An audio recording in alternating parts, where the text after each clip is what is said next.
All right. Hey, guys. Welcome to our new podcast. We don't have a name for it yet. We're still kind of working on that. So it's kind of a work in progress, but my name's Dan Hinkle, and we got a brand new show. We're going to have lots of cool stuff on here. We've got hobbyists, musicians coming on. I've already got a lot of people scheduled out. So it's going to be nuts. We've got people that are just hobbyists. It's basically people that that are interesting, and to me at least, and I think could be interesting to a lot of other people, and inspire them in certain ways. I'm really, really excited about this one. We've got Andrew Wilson here, who is a former game artist, designer. So he's worked on a lot of environments from games that a lot of us played as kids. We've got he's worked on Hydro Thunder, Doom 64, Silent Hill Homecoming on the 360, Midnight Club 3 Dub Edition, Rampage, and a bunch of other stuff. Got to talking to him, and I realized that he's stolen a lot of our childhoods away from us with the games he's made. So figured we'd have him on. Andrew Wilson, how you doing, man? Pretty good. How are you doing? Good, man. I'm Good. excited. I'm excited about this, the new work in progress here. I think it's going to be fun. Awesome. Yeah. We're kind of working still on like our mission, what it's going to be, but kind of like working on a lot, like talking to people that kind of inspire us, including Jimmy. Yeah, I'm too. I'm over here off camera. Yeah, But is the shadow co-host. I'm just manning all the buttons right now. But yeah, so welcome, Andrew. I think it's great to have you on the podcast. This is the first podcast, especially. It's thank you very much. yeah. Glad to be here. Yeah, it's a good way to start it out. Kind of starting out with a bang, I feel like. So, but yeah, tell us a little about yourself, man. Well, I designed video games for 21 years. I'm going to be talking a little bit about that. Started off at Leland, working at Leland Interactive, and they were responsible for the original Dragon Slayer. And well, that kind of dates me. I think I just grew another four gray hairs. But anyway, I started with them right after they completed Dragon Slayer, and we started developing Troy Aikman football. So they got me in there. I had no gaming experience art-wise. Illustration major from Art Center College of Design, so it was basically illustration and a little bit of extension courses for basic computer skills. Mm-hmm. So they saw something in my portfolio they liked and gave me an offer. I took it.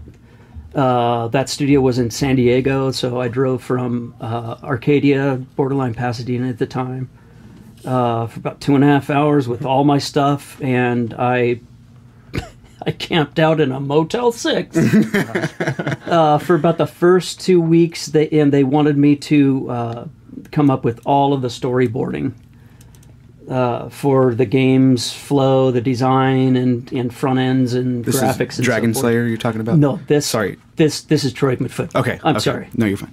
Yeah, completely dry game genre to work on as the first for an artist. Yeah. Because, I mean, all you can get creative with in a game like that are the graphics.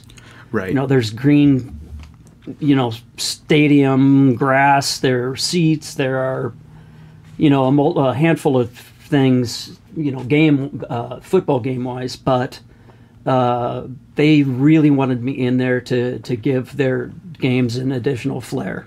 Just kind of spice it up with the artwork, because Spice it up a bit, yeah. kind of working with limited resources at the time, I imagine. Mm-hmm. Yeah. Yep, and at the time I had a whopping 8 colors to get creative with. Oh, Jesus. And it was a lot of fun. Mm-hmm. Illustrating the storyboards and the game flow and so forth was really, really fantastic. I felt like I was kind of taking the reins and really being a team player right off the bat, which was a lot of fun. At the same time, once I got into the digital side of things, we were so limited with our palette control. our palettes. All the animations back then were done by hand. All of the little players. We had like 2,000. I think it was like 2,000 video game or 2,000 football players, and every single one was hand painted at different angles. And then we had to do what was called hot spotting, and we had to put a little lime green spot that code would see right in the middle. We had to put it at the dead center of every single character, and unless we wanted a nice little hop or a jump in the field, in which we got a few times, and so we had to go back and track down which football player that was, which was kind of a real pain in the ass. But anyhow, yeah, first one, first game anyhow was Troy Aikman football. What year did you start doing this? Oh, good grief! I think it was. Let's see. I'm sorry, I gotta turn my hearing aid off. Yeah. How old was I whenever you were working on it? Wait a minute. Okay, yeah, no,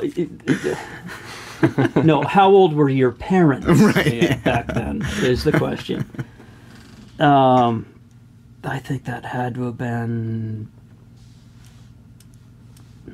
Was it late 80s or was it early? Well, I graduated from Art Center. Let's see, it was 3 years after I graduated. 1991. It's like 1994? Okay. I can't remember. The year I was born. yeah, that's great. Thanks for that, too. Really appreciate that. Did they find, like, whenever you started working with them, did they find you? Or were you, like, kind of putting in, like... I was putting apps, putting applications out there. Like your resume out there, kind of? To different video game companies. That's really the direction that I wanted to take at the time. I didn't know that video games were going to explode into the thing they did. Yeah, I don't think anyone knew that back then. At the time, but... a lot of people kind of wrote it off, I feel like, even. Yeah. Yeah. Kind of thought it was like a fad thing. Exactly. Yeah. Exactly. So, Trigman football game went fantastic. All of the development cycle, programmers did a phenomenal job. Artists did a remarkable job, and it turned out we made quite a bit of money from the game. So the first game was a really good experience for me. And then I believe I touched on Double Dragon for a while. It was a port from the arcade version. But again, I don't know. I think my memory loss is kicking in again. But yeah, it was somewhere in there. I think I touched on the Double Dragon, and that was also with Leland Interactive. Gotcha. Between Troy Aikman football and one or two other games that I worked on, Midway Games in Chicago grabbed a hold of us and wanted us to basically merge with them. And we were to be their console development company. Okay. Midway Games, but it was home entertainment instead of arcade. So they were going to keep all of their, cabinet work there in Chicago, and we were now their console developer, which is a lot of fun. Because we were basically able to, most of the time, take the reins.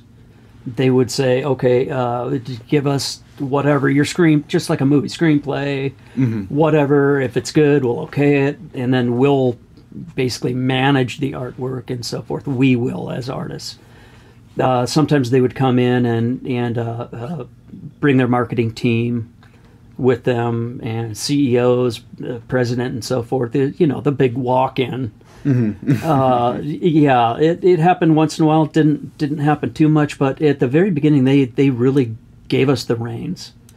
We could just take off and create what we wanted to, and those are the type of games that really show passion.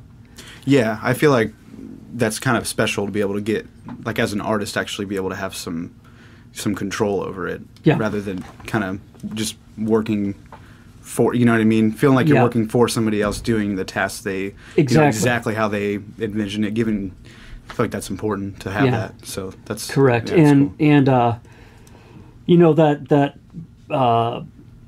unstifling feeling gave us so much comfort, and our teams became families.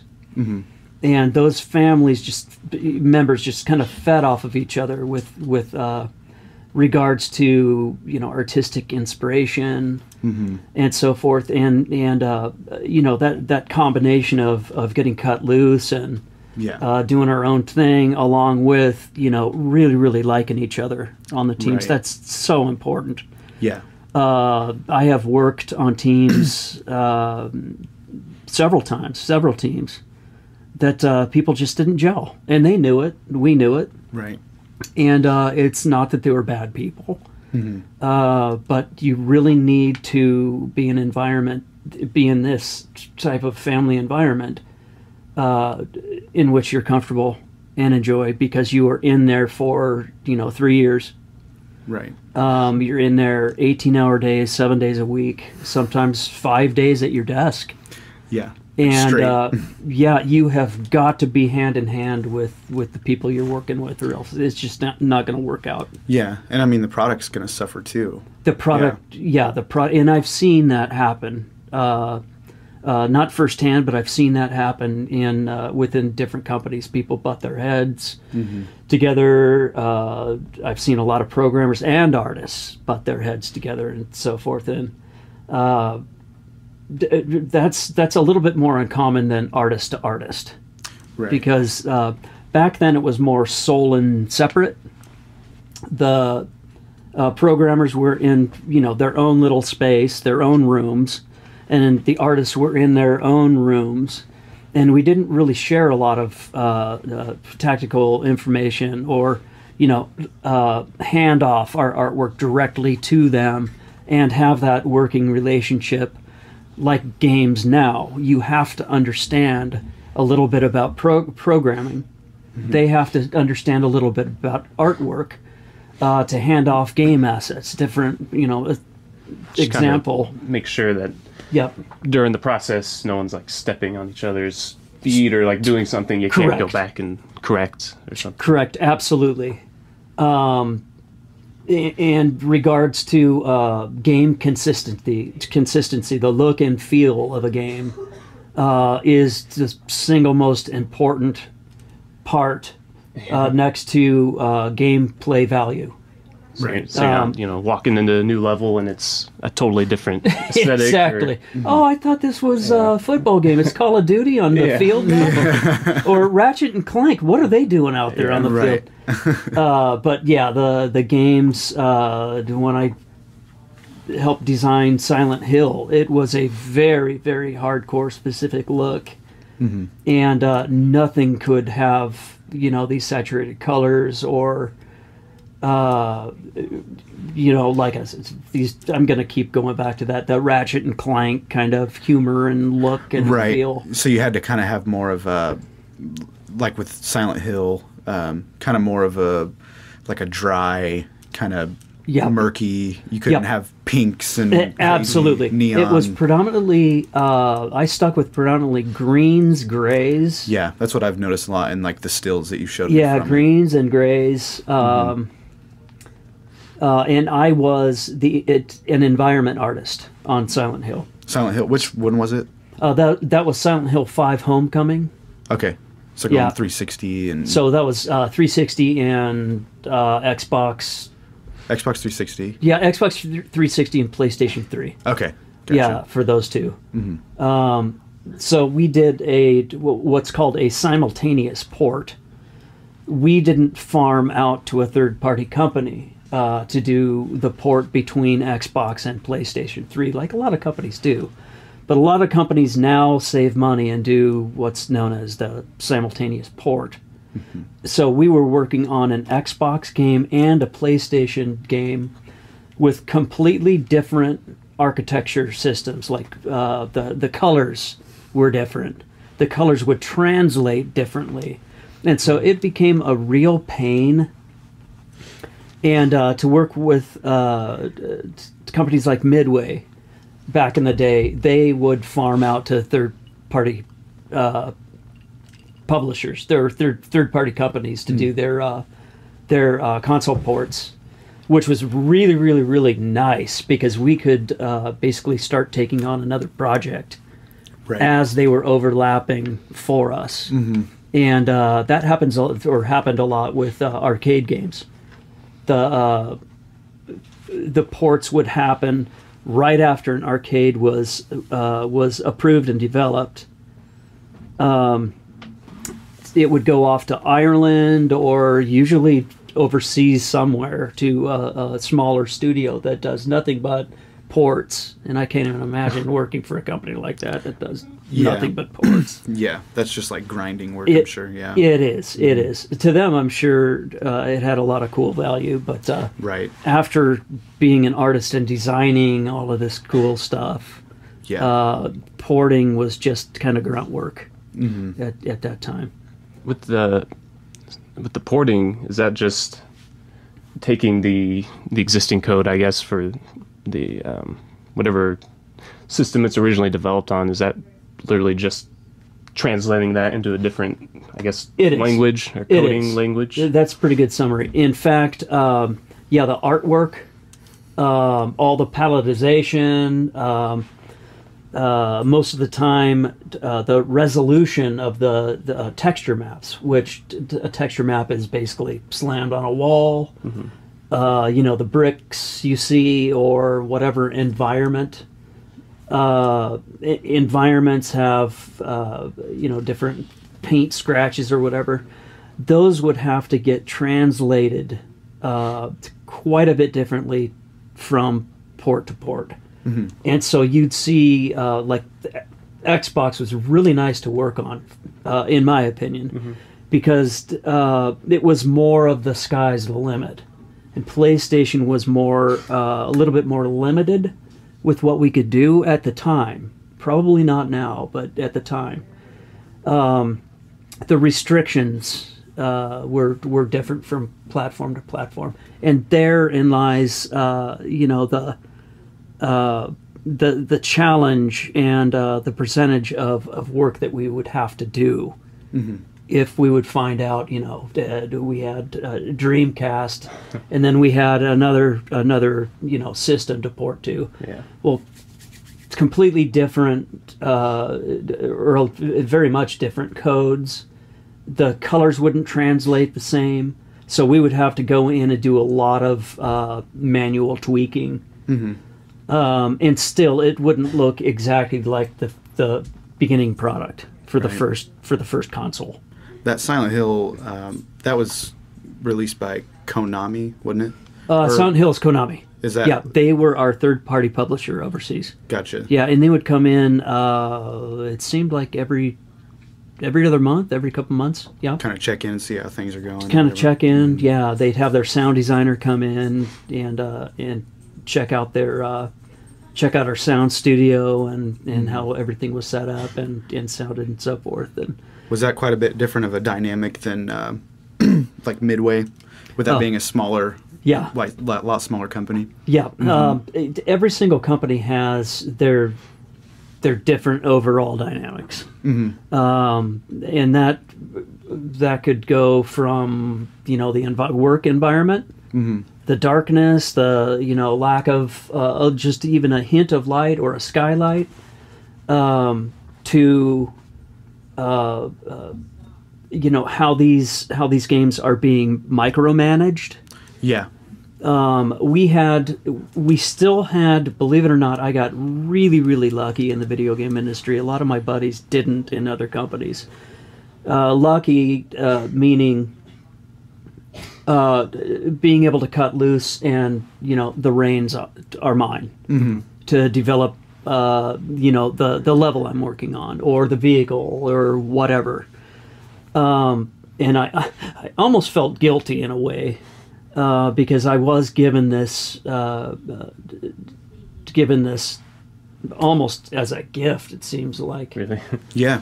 And once you start designing a game and your first few games do really well, other companies start pulling you in and giving you more, free reins. Right. They're kind of like testing you out almost. Kind of, yeah. The first couple of years, the learning curve is also, the test and the visuals and everything else that comes with, the companies. Right. But back then, it was not uncommon for a video game artist to spend an average of 2 years in any one company and move on. Okay. It was very, very rare that I spent almost 10 years with Midway. It's extremely uncommon, and way so much more now that these games are so labor intensive. Yeah. People get burned out, and no, I don't want to go through that again. Sometimes they don't like the politics of the company, how it's being run, or I am starting to butt heads with him, and it's becoming an uncomfortable situation. So, move on. Almost like guns for hire. It's almost guns for hire. Yeah. Yeah. I wasn't a gunslinger, but Right. Yeah. For like the kind of craziness that the game industry is now, would you still encourage somebody that's like an aspiring artist to still go for it? Yeah. Okay. And in fact, I left the video game industry after 21 years.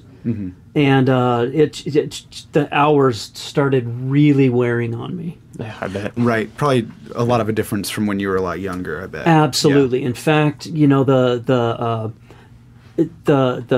epic feeling I had, and the excitement and that whole range, creating my first, 3 or 4 games. Wow, you kind of start leaning towards getting really tired. I don't know why, and I'm not that old. Well, when you get old and you're in the industry, you understand that it is a young kid's industry to be working in anymore. So I left. I moved out to Slow Life Down to Missouri. Planted, and just after I got planted, it seemed like it wasn't more than a couple of weeks. Kansas City Art Institute met with me and wanted me to build their first video game department, the curriculum.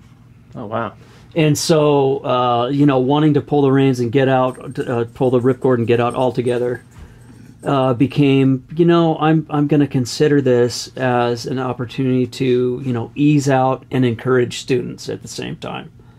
Not just bail out and cold turkey everything and leave it behind. Right. So it was a really, really nice way to transition. The program is still going after 7-9 years. So everything is good there. But to answer your question, not getting off on another diversion like I'm really good at, and you'll hear more diversions too. Trust me. Yeah, I would encourage students, and I still review portfolios, do professional reviews for artists that are really, really wanting to branch into the video game industry. So I'll review their portfolio and I'll suggest this. Oh, that's awesome. Mainly encouraging, taking them, under my wing and saying, you know what, this is what I learned back then, and maybe you want to apply, kind of teaching that way rather than get rid of that page. Nah, you want to pitch that and whatever, and then you're in. No, you're not in. You just got to keep, whittling it down until it looks the par. And as an insider, I knew what these companies wanted to see. Right. To get students to get their foot in the door. So it's really nice to be able to have the opportunity to review these kids' portfolios that are definitely aspiring. Yes, even though it's hardcore behind the scenes, not many people know about what happens with regards to people getting so tired they're sick and Right. yada yada I yada. feel like when you think about it, like as a aspiring artist, you're thinking of this just dream. Yeah. You know, like, oh, I get to design video games. What could go wrong? Yeah. A little romanticized. Absolutely. Yeah, grass is green. You know. What Absolutely, I mean? absolutely. Yeah. And on Just- that note, it is a job. Yeah, exactly. Yeah. And it becomes a job after a while. And Yeah. the little, the small, increments that you get excited keep you holding on to that game title at the very end. Instead of just forget it. I'm burned out. I want to go. Right. And I really had to kind of kick myself hard to stay in for a few years. Yeah. It can be good money. These incentives are really, really good, but at a cost, Yeah. at a Right. serious cost. I was on Ready to Rumble Boxing.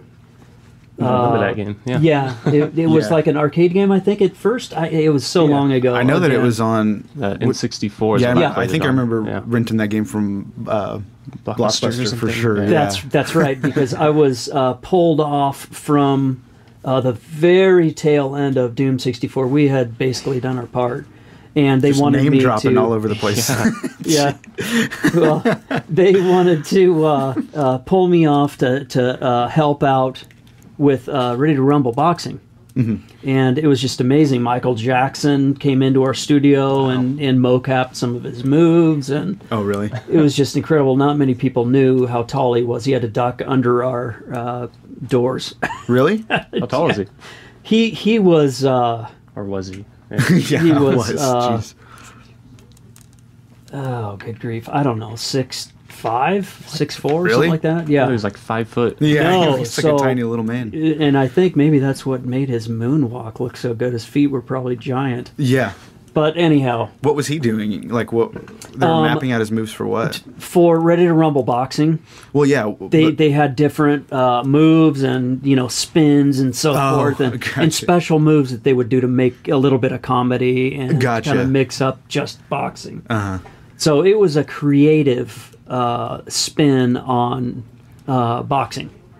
Okay. So Yeah, I think I he was in remember a that. motion capture studio. I do remember it being kind of a goofy game. Yeah, Now it was. yeah. It was a lot of fun. Well, another tangent, but more info. When I started working on Ready to Rumble, there were, I think, 6 or 7 of the team members that were married. At the end of the year and 3/4 that I kind of ran through that cycle, I was the only marriage remaining. Oh my gosh. That tells you a little bit of how cutthroat the industry is. Yeah, Yeah. a lot of marriages would be just completely controlled by the industry. Yeah. Did you have a lot of your team members like quit halfway through, or people dropping off during development? Or was that a problem? Yeah, we would, and it didn't become a huge problem There's a lot because of it wasn't people like to bring in for it. thousands in a Yeah. day. But yeah, we would have people really, really thirsty, artists and programmers thirsty for, to get that overall feeling of excitement and so forth that these people had left, knowing what happens. Yeah. So, yeah, it becomes quite cutthroat at times. But like I mentioned earlier, the times that you become inspired and just want to keep going are the times where you think in the back of your mind, this is why I'm here. This is Right. why I'm part of this industry, because it's a lot of fun. So going back to Doom 64, like, how does that feel? Yeah. To be able to, That's a good I mean, milestone. that's huge. Yeah. I mean, like, it's kind of crazy. Yeah. Some of these games, like how much they've influenced people and other games too. I Yeah, mean, that was the smallest development team I've ever worked on or worked with. Just a few people. I was... And that was Midway, right? It was Back still in the Midway. days. Okay. It was still Midway, yeah. We were just a few, just a small handful of guys, and we were working with John Carmack with id Software, the original Doom developer, brainchild. But again, I can't imagine they even gave us our free reins.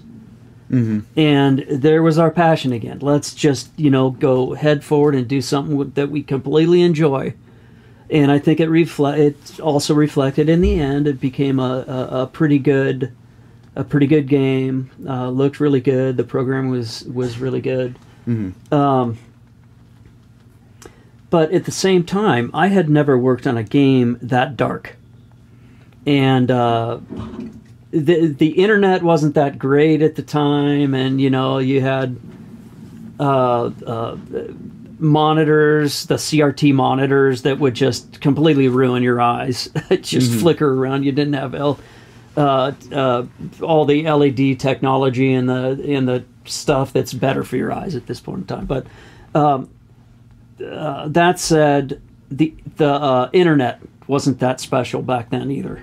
Right. And so I would basically go complete old school 1800s and go to the library.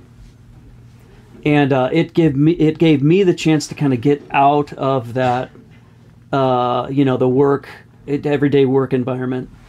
Get out, drive, get some fresh air, and go into the library. And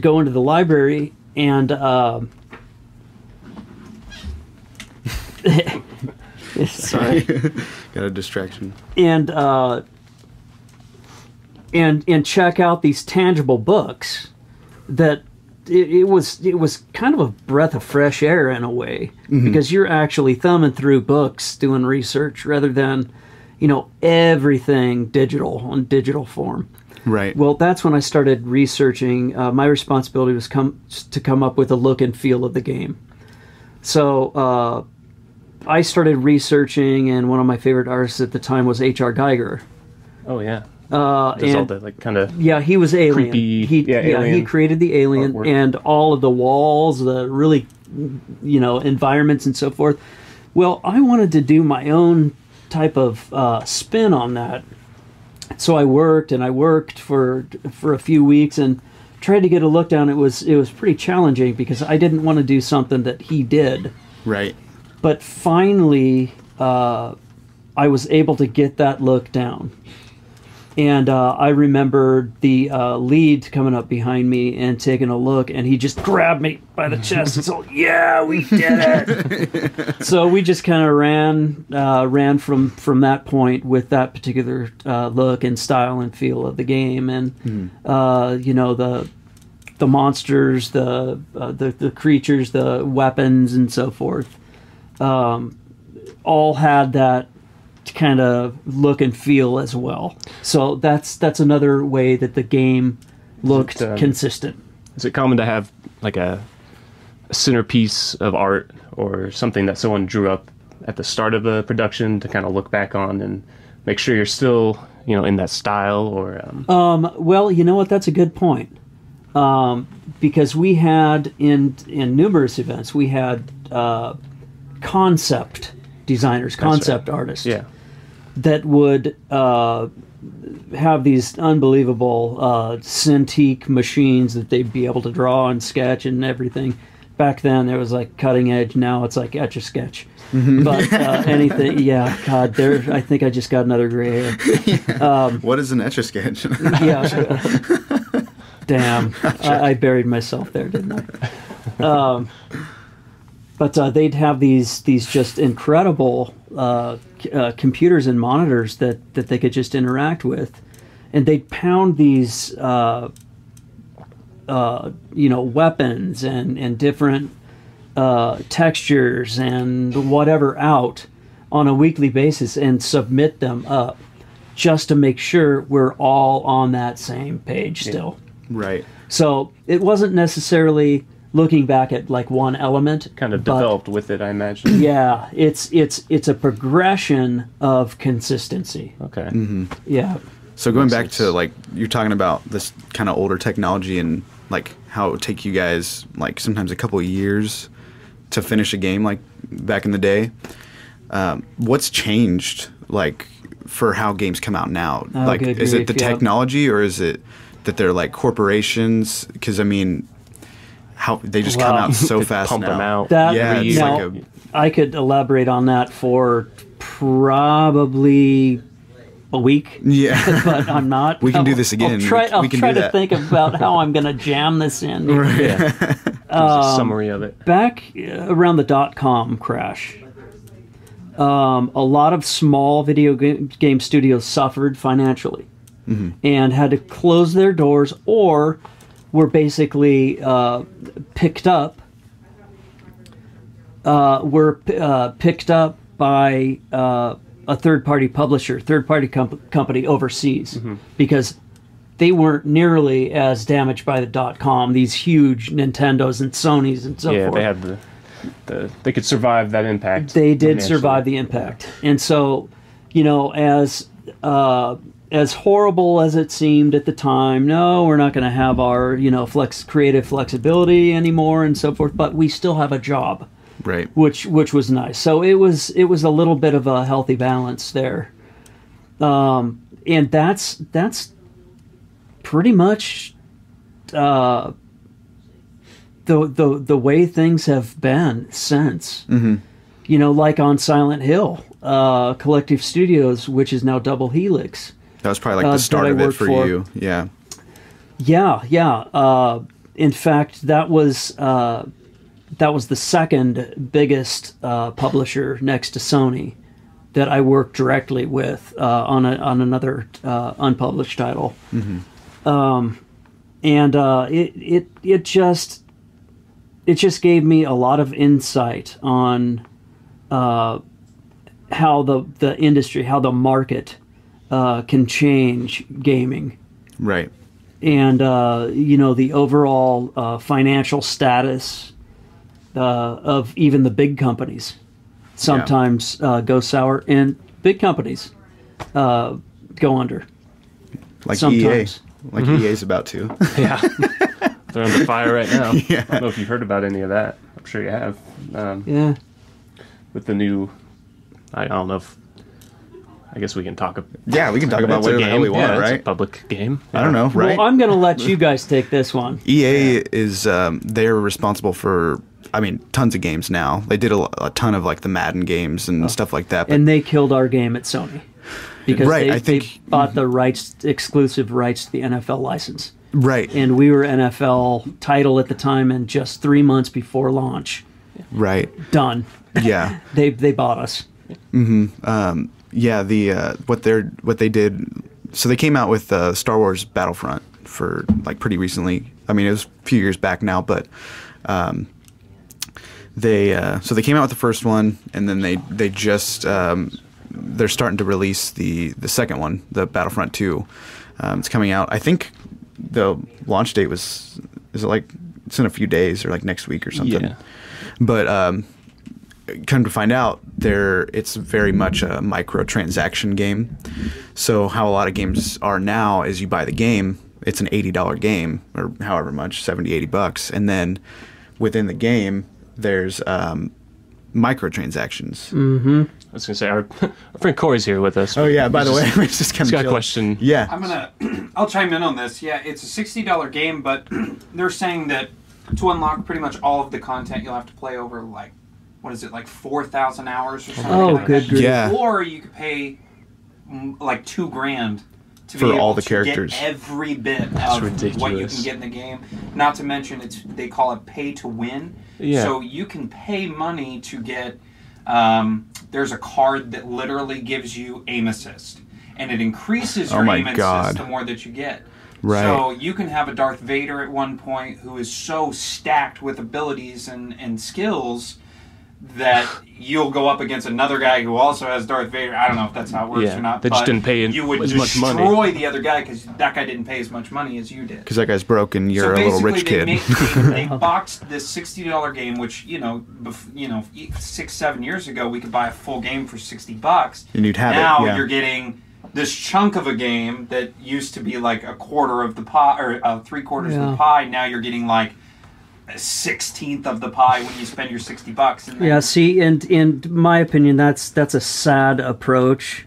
Yeah. In comparison to the passion of side scrollers back, around Rampage, around Troy Aikman football, 16 colors. You didn't have all of this 3D and all of the politics involved and the expenses and dynamics that these huge games have now, that these companies are trying to push the envelope every time a game comes out, instead of focusing on that, wow, this is beautiful. Yeah. Right, this is something we can be proud of, rather than this is a cash cow. Like now, exactly. It's almost like they just reskin the old game with new textures and cost more money. Yeah, they're like, hey, it's a brand new game now. Call of Duty. Yeah. Well, even with that said, John Madden is a lot like that, because update the rosters and you get a new game. What every an year. Easy game model that is. Yeah. Not defaming, but I'm not buying it. Right. Yeah. They're bastardizing the industry. But I mean, really, it's like, okay, well, I just spent 80. Like, I think one of the big things somebody was talking about is there's a huge thing on Reddit about this guy posted on there. He's like, so I just spent $80 and I can't play Darth Vader, and Darth Vader, to buy him as a playable character, it's $100 or something. That's nice, isn't it? Or I think it's like 200 hours or something. 200. Yeah, it's like an absurd amount. Exact numbers. I don't know if that's God. exactly true or not. But Any amount of hours. it's like it's a large amount of time just to unlock Darth Vader. Yeah, so people are like boycotting EA now, and their stock is like plummeting to the ground now after all this. Yeah, just because people are like, I they're have not putting up been with it. following game companies for quite some time. Right, To let you know. and yeah. It's just I've kind of gone my own separate way. Probably a little burned out on it. It's, yeah. I'd have to say Safe to say. Yeah, I mean, they and it's important too, because if EA does it and they have this super successful game and they make billions of dollars off of it or whatever, then all these other companies that make big games, they're gonna follow suit. And then that's kind of like where the future of gaming goes. Yeah. So this is really important for a lot of people. Yeah, absolutely. And the video game industry, in my opinion, has become something I never would have thought, and I believe never should have become.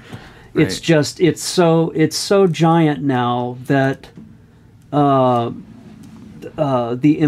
importance of the intimacy of enjoying a game has become more competitive, and I don't know how else to put it, but like angry. Like you gotta compete and you gotta push the envelope. And it used to be, you know what, sit down and play a game because it's so much fun. Yeah. Just to sit there and you've got, or like Earthworm Jim. Oh yeah. It was one of my favorite games as a kid. You've got the little whip, pick up the whip and Yeah. And the colors were saturated. It was simple, yet the gameplay value and the fun factor was just unsurpassed. Right. Yeah, or some of I used to like the old racing games, like some of the ones that you worked on. Talk about those a little bit. There was the Hydro Thunder. Yeah. Hydro Thunder like was that kind of was stuff one. was just all fun all the time. Yeah. Yep. Even if you're losing, it's still fun. It's those the environments and the water tech for that time, and the boats, with their jet rocket power-ups and pontoons it's kind of absurd. that come out. Yeah. It's very, very fantasy, and that fantasy really pulls a lot of the attraction in. The colors are really, really saturated. We pumped up, the trees so they were almost lime green, and not really cartoon-like, but hyper realistic. Yeah. Not no, I guess it wouldn't be hyper realistic, but it's embellishing on reality. Yeah, definitely not a boat derived Call of Duty. Right. Yeah. And then what was the name of the second one? It's a spiritual sequel. Yeah. We got together with, I think like 3 or 4 of our original team members were missing at the time, but I think they were at EA, in fact, and that was literally, I could walk within 4 minutes and be at EA from the studio. We were Specular. Really? And so that was H2 Overdrive, and it was a lot like Hydro Thunder, but with much greater tech. We could basically push the creative envelope without pushing the tech to the point where we're going to burn out. Right. But still have that same overall passion and look and feel that Hydro Thunder had. It was just, leaps and bounds better. Right. And so right now those that and then Dirty Driving is a game that I worked on right after H2 Overdrive for the same company, Specular Interactive. Both crazy cool games. Dirty Driving is a lot like H2 Overdrive, but it's more of a driving off-road kind of game. Yeah. But the same cool environments, and at Dave & Buster's right now, they're side by side. Oh, really? Yeah. That's cool. Yeah, those 2 games. And I haven't seen like I was saying the other day, mentioning the other day, I haven't seen a Hydro Thunder for a very long time, and if they are out there, they're just monitors are burned in. Right. Literally one at Pizza Street. Is there? There's literally one right there. That's hilarious. Are you serious? That was him Yes. that was saying that. We were trying to figure out who was telling us that. That's the last place that I played a Hydro Thunder. Is it- I was telling you the other day, when I was a kid, Hydro Thunder was my jam. Yeah. It was so much It's fun. in pretty good shape too. Yeah. The cabinet, the Oh, monitor. great. At least when I use now, granted, I don't go to Pizza Street every other day. Yeah. But, That's good. Yeah, that was that's not good pizza. Sorry. But no, it worked really well. It was because seriously, when I was a kid, that was one of my favorite arcade I'm games. gonna have to go check that out. That's awesome. Yeah. That's cool to leave. You have like a legacy It's- almost. That's I feel a like- lot of fun. Yeah. That makes me want to go to an arcade and play that. I think they have one at Funhouse too. The Funhouse. Well, Funhouse over Pizza. off, Funhouse? 7 And Independence Yeah. and like Oh, at no. 40. Well, we and- should all go to D&B. We should. Dave & yeah. Buster's and Check just them out. Yeah. That would kind be of cool. play games for a while. Yeah, we've Do you talked know about any like secret little tricks to all the games since you were? I know a few on those two. like glitches. Yeah. I know a few on those two. Yeah, we talked about a while back going and finding a copy of Silent Hill Homecoming and playing it together and doing Good. like I would be kind terrified of to play it by myself. So kind of a podcast type thing. kinda walk through it or Yeah, like Let's a play. Yep. yeah, do a yeah, let's like a play, let's yeah. play with one of the Yeah. guys who helped design it. Like Well, what a cool that'd be fun. What a cool dynamic. That'd be fun. Yeah, I was for Silent Hill. I was responsible for Mission 8, Uh-huh. which You should pull up some of the art too so we can look at it while Yeah, we're it's Because when- isn't a lot of the art from Yeah. Mission 8? Okay, cool. Yeah, pull that up. So let's see. I'm just gonna pull it up on the screen here and see if you can even see that. Oops. Is that yeah. one Now there? that is the sheriff station garage. Pull that shit up. Yeah, let me get you. It's a wide picture there. There we go. That is so cool that you can do that. So I love technology, man. Yeah, that podcast with visuals. Wow. Yeah. What's next? So yeah, what are if we you looking kinda- at? So what we're looking Walk at us here is the garage that I designed and built, lit, for Mission 8. It's Alex go. drops into the main character drops into a jail cell, and then there's kind of a eerie puzzle that he's got to complete to get out of the cell and through and around different halls and areas in the sheriff's station. A couple bosses are introduced, a couple characters are introduced in that level, which is kind of fun. Not fun when they popped out at me because they had to export every day and I had no idea what they were giving me in my environments to interact with. Right. But sometimes they put something in there and it'd pop out and I'd just go, and end a day right now. Right. In fact, one time I flew back in my chair and landed on my back. Oh, Jesus. It just, everyone was like in hysterics and I wasn't. But awesome. what we're looking at here is the garage. Is that boss? There's it's like a hammerhead looking thing. It's hammerhead. It's axe head. Pull that up. Okay. I'm gonna look at that. That thing's really cool looking. And did you design that? I character? did not design that one. The character you didn't. Okay. No, I was Okay. responsible for all of the environments, the all cars, the stuff behind it, and the pipes, the chairs, everything that you see, including the lighting behind it, and so forth. I feel like that that kind of stuff too is one of the more important parts because it kind of puts you in the space. You know what I mean? Yeah. It tells the story a little bit too. It does, and in fact, you'll see in a couple of these shots, there are long, dark hallways. And if I wouldn't have strategically placed lights in certain areas, your character would just be roaming around endlessly with nowhere to go. So lighting was huge. Oh yeah. With regards to guiding the player certain directions. Mm-hmm. Yeah, otherwise you're kind of lost. Yeah. Yeah. And then there's the other one, the Which one? the kind of we'll see it. It's it's the weird like zipper face looking. I know this Yeah, one. that one right there. That's the one my that favorite popped out part. at me. That's my favorite thing. I was developing the really viscous, watery mud effect. Mm-hmm. And Alex walks, just over knee high in this stuff. But this guy's called the Lurker, and I had never seen it before. I'm just Oh, really? working on You're kind of in your own little world. Yeah, and Just then made we the get stuff it we get swam imports that we don't know we're going to get either textures or someone else's artwork, whatever. Right. Into our level we're working on a daily basis, if not a few times a day. So I'm working on looking down at the mud. I'm trying to have this translucent kind of oil effect and different levels moving and scrolling. This thing pops out at me from the mud.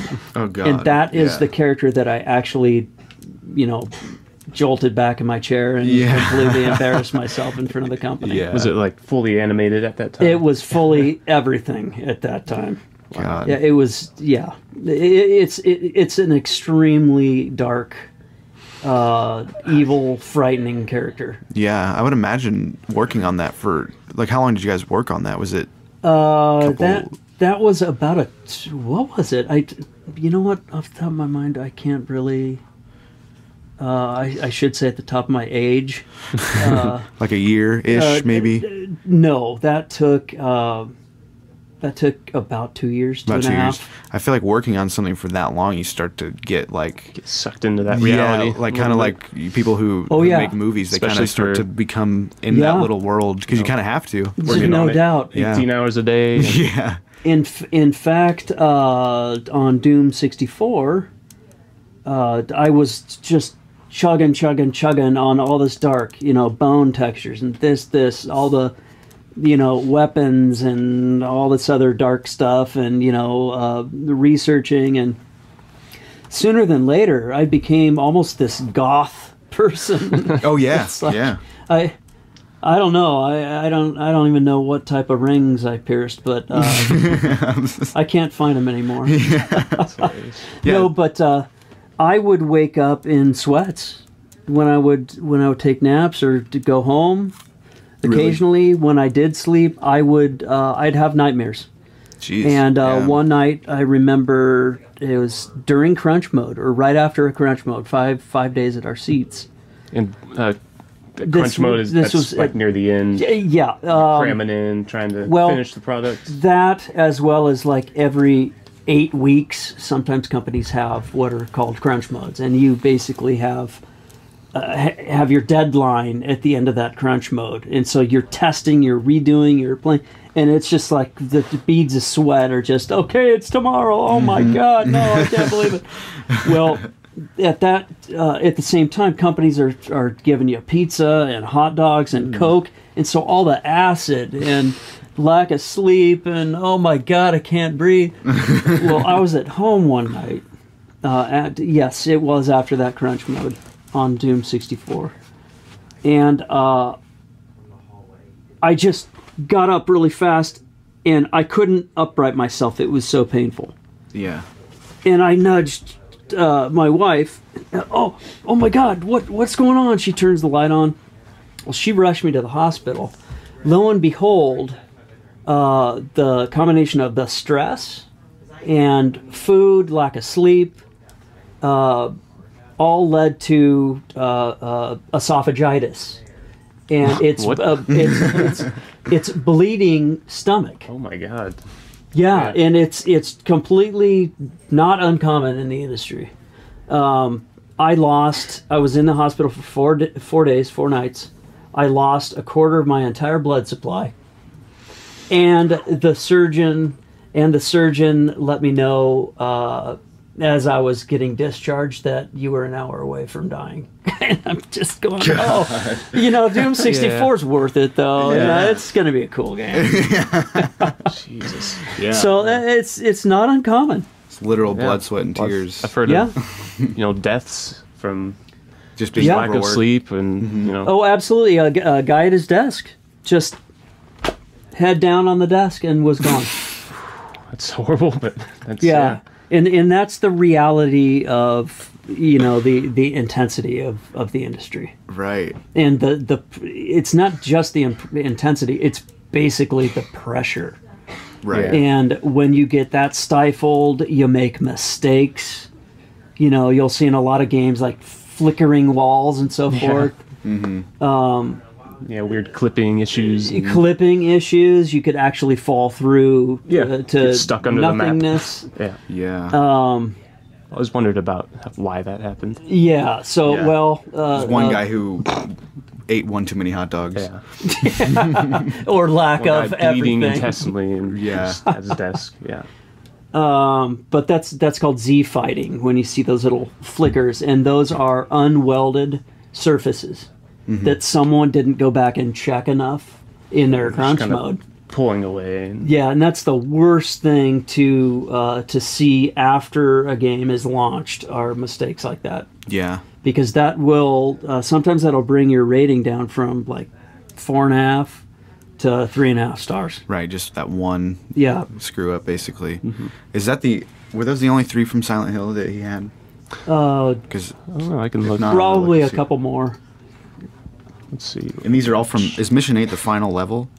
Mission 8, no, Okay. is not the final level. There are a few more. Okay. But I was responsible for dropping in through the cells and then clear through this very elaborate multi-room sheriff station, which each area has its own nightmare in itself. Yeah. So this one here. And then down through the sewers. This is in the sheriff station. Now, this is one of my favorite shots. And all of these shots you won't see during the game because I'm pulled way out into the world and I've exaggerated camera angle. Right. But you could see that opening that's all nasty and broken. Well, I had to very, very, very carefully, painstakingly come up with a system of particles that I would attach a hotspot that just like the football characters, that I would attach like a hotspot to the very, very center of its collision. And I strategically broke all that stuff up to the point where you couldn't see the seams. It was a wall, and that's where one of the bosses breaks through, and all of those have to project Sounds out terrifying, yeah. either at the player or opposite the player. So I have an exit sign lighting that one to kind of add to the overall look and feel. Right. And then down that hall where that little yellowish light is, way down that hall, is where Axed was in that shot. Oh, okay. Yeah, so there was a boss introduced here, and then Axed was down there, and the sheriff was shooting him with a shotgun and so forth. But That's cool. I don't know. I don't think gunshot does much to these beasts. Right. Yeah. I want to play that. I never got to play any It's Silent pretty Hill awesome. games. It's extremely dark. Yeah, it looks great. I wouldn't recommend it to anyone under age at least age 16 to play something like that. Yeah. I don't know. I remember watching my brothers-in-law just play it when I was a little kid, stay in the night, and just being terrified. And to this day, I will not play that game by myself or really at all. I just get too panicky. And games can be scarier than movies. I mean, definitely, because you get because they're interactive. Yeah, you get wrapped up in it. And look down at your popcorn and take a nibble. Right. You've got the controller and you're looking at this thing like head on right there, and you're controlling it. Right. You can't get up and go to the bathroom because it doesn't keep going. Yeah, and that's one thing that I was really attracted to. Especially when we started pioneering 3D for video games. We were basically after Troy Aikman and those different Super Nintendo and Sega Genesis. Oh boy, there were a couple horrible systems thrown in there too. Panasonic 3DO and Jaguar. Never heard of it. Yeah, okay, There's good. probably a reason. Yeah. Yeah, there's a big reason. Anyhow, I just thought I'd throw those in there, but I'm going to go off now. Forget those anymore. We started developing the first of what was going to be 3D for video games. And I was excited but afraid at the same time because I was... I was pretty freaked out at the detail of these 3D programs, and the time we were given to learn each bit of technology, as we just basically, over those 21 years of my career, I'd kind of roll with them. Yeah, You never really see an abrupt change. It's all kind of an uphill curve. But that was one that I distinctly remembered as scaring me a bit until I built my first submarine and started actually rotating around it and going, oh my God, I actually created this thing, and I'm it just went off from there. The vehicles for Midnight Club, it's you name it. I bet that would be so amazing. Yeah, I can't imagine. It was really, really neat, and to see some of the first implemented 3D artwork in games from our studio was just crazy cool. Yeah. What did you really on Midnight Club? Which one was it? The dub edition? It was a dub edition. Dub edition. Midnight Club 3. Is that what it was? Midnight Club 3 dub edition. Yeah, you could accessorize your car. And, right. And so I remember forth. that. What did you work on that? Specifically, like the tracks? Or? No, I was a vehicle artist for that one. Okay. And I created, I think, 11 to 14 of the vehicles. So Lancer, Evo, 2 of the Hot Match motorcycles, the Kawasaki Quad, the Kawasaki Ninja, 57 Chevy Bel Air, Camaro. I think it was a 76 Camaro. Might have some pictures. Yeah. I don't know. I think you sent him some. Yeah, there's one right there. It's just kind of so that's the Lancer Evolution. So the detail and in combination with the effects, the lighting, the animations over the surface of the glossy paint, all came together in that game really, really well. Yeah, I remember that. I thought it was a success. I remember that being one of the first racing games that I played. That it looked pretty realistic. I'm sure if I went back and played it now, it might be a little bit different. But I remember being thinking that it looked like real. Yeah. And I think there's another one in there. One of the Hot Match choppers. Look real quick. Yeah, like all the reflections, and you're driving under streetlights, and It's really and back nice then to look it was at. like completely different, it's kind of archaic technology where they would have maps scrolling over. Anymore, the environment's real time on those Right. surfaces. What's That's that kind of what you're. Yeah, so a if motorcycle, you make that, Like make it bigger. yeah, A little and bigger. really big. Go like full screen. Yeah, if you can go, full screen would be fine. You can see in the upper right-hand corner there, that grayish chopper. That I'm displaying as my wireframe geometry. So that is what I built, and that's what the core of the bike is. You don't see all of that geometry in a video game, but you do see what's under it, the final product. So you kind of paste your artwork over that Yeah, the texture framework maps. there. Mhm. Okay. And all of the textures that I used are down in the lower left-hand corner, and then that's an actual in-game shot there, upper left. That's interesting. Yeah, I never really knew how. I mean, Yeah, it's actually kind of showing you how all this stuff works. Yeah, because this well- is like magic.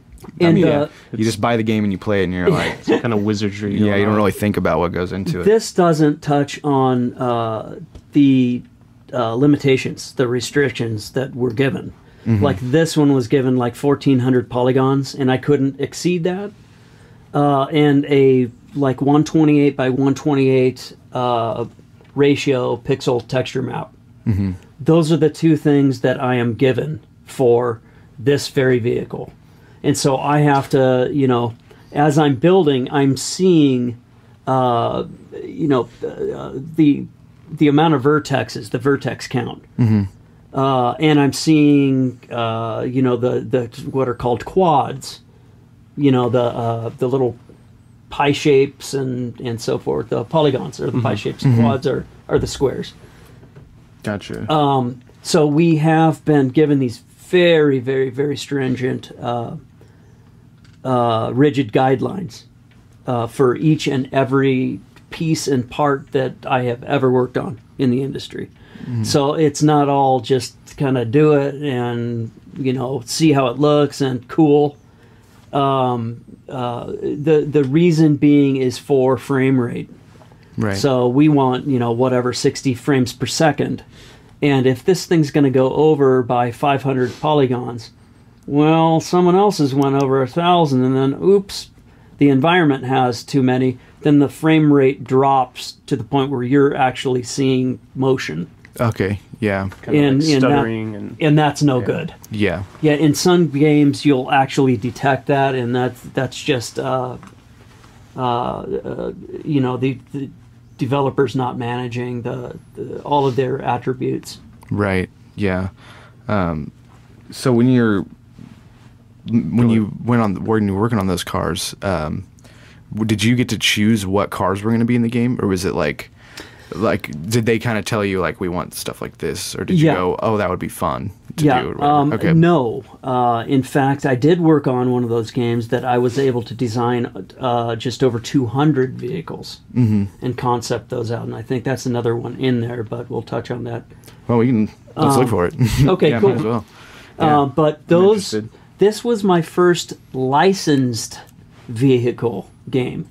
So I had to stay completely accurate, or else the manufacturers, once they see it and get it, they don't approve it. It comes back to me. Oh. Like I did the It's kind of like SL marketing for them too. yeah, AMG or SL50 Mercedes, and any little reflection, that was off, was a direct reflection of some geometry that wasn't accurate. Right. So we'd have to go in and kind of micromanage that. Gotcha. That wasn't a lot of fun to work on because it was micromanaged and licensed. That's not. yeah, I couldn't find any other. That's okay. Which Now is this totally is different game here. but- we were talking about the two games side by side at D&B, Dave and Buster's. Oh yeah. This is one of the boats that I designed and built, animated, so forth, for H2 Overdrive. Gotcha. And I wanted to design this so the pontoons opened up at high speeds or turns, and then basically tucked back in. And it was I wanted to look like a pirate dagger. So when those pontoons are sucked back in, it actually looks like a pirate dagger, a chrome finish, like you could see all the reflections and so forth on it. That's so awesome. Is that like the artist's sketch in the background dagger. there? Yeah, that's what I sketched up first as a concept. What were you making these on? Like, were you is this you drawing this literally? Or what is? Yeah, these black and white sketches are just traditional sketch pad. Okay. I use tracing paper so I could just do reiterations, and then I'll scan them in. Okay. And wow. sometimes I'll do that and then bring them into a 3D program on a flat plane, and then I'll start working on the 3D vehicle silhouetted over the top of that, and then just extrude up until it gets... They start kind of molding it like clay. Exactly. That's basically how I'd start. That's pretty cool. That's awesome. Working. Yeah. What you can't see here are the lights on it. Each boat and each car and so forth has its own designed lights. So when you'd go through a tunnel, you'd see the eyes and the skull light up. Oh, yeah. And glows here and there. The engine, underneath Engine the glow, engine cavity. Yeah. So there was a lot of creative flexibility on this game, in which I was extremely happy with. Do we have anything from Rampage on there? I didn't see anything. I don't. You don't have anything? Okay. I don't. I was watching some videos about Rampage before you came over. I was Yeah. I was watching playthroughs of it. It was a lot of the building. Can you pull up, Google... Can we Google something? Can we do that? I think we can do that.